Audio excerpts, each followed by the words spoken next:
My name is Victoria Seraphin. I'm a Master's in Public Health student. I'm entering my second year. The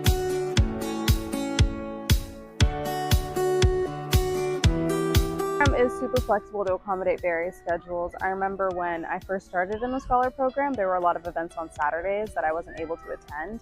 And luckily there were a bunch of opportunities later on for me to take part in and get my hours. So that was really great because my schedule didn't really fit like a lot of the ones that came my way in the first couple weeks.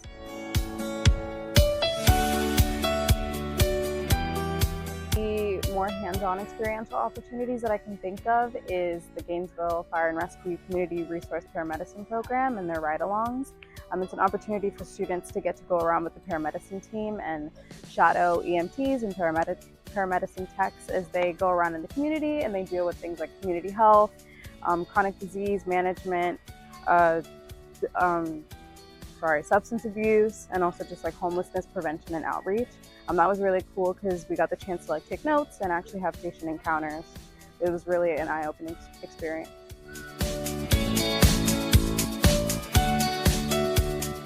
I hope to be a pediatric behavioral psychiatrist somewhere in that area.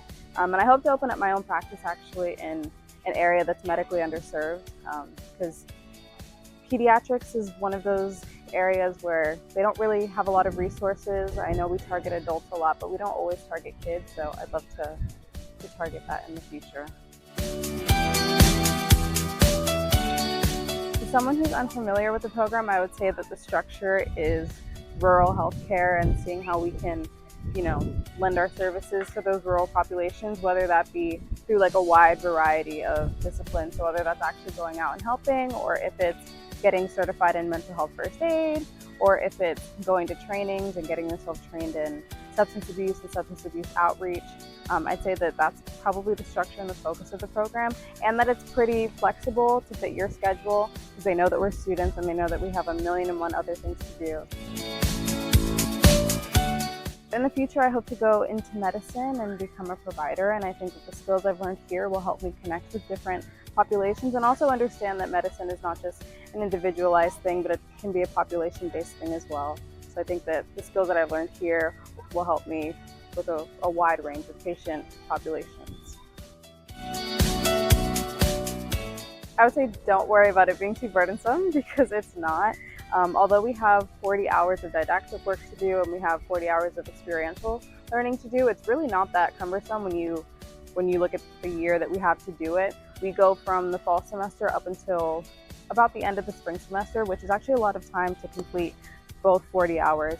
And you have fun while doing the 40 hours experiential learning, and a lot of the didactic work that you do is stuff that you learn if you're in a allied health program already. So it's really not that cumbersome at all.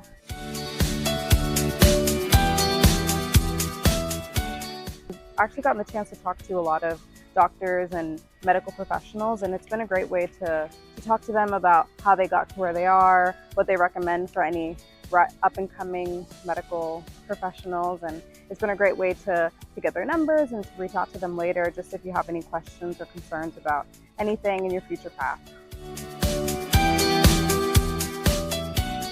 So the didactic hours are like coursework that you do, and it's meant to give you a background and a foundation in a lot of the things that we do during our experiential learning, which is more like hands-on, like you go out into the community and you participate in an outreach event or you participate with an outreach team or something like that. But the didactic work is all online and then experiential is outside. I actually had the opportunity to earn a mental health first aid certificate, which is really cool. It was a one-day 8 to 5 training. We sat there and we learned a lot about mental health first aid, what we can and can't do as mental health first aid caregivers, and a lot about the mental health that our community faces and what are some different signs and symptoms. So that was really cool, and I'm actually really excited that I got the chance to earn that. Someone who's considering applying, I would say do it. I would say that you're not going to regret it. It's only ever been a benefit to me, and even when it feels like I have a bunch of didactic work, it's all piling up because I left it.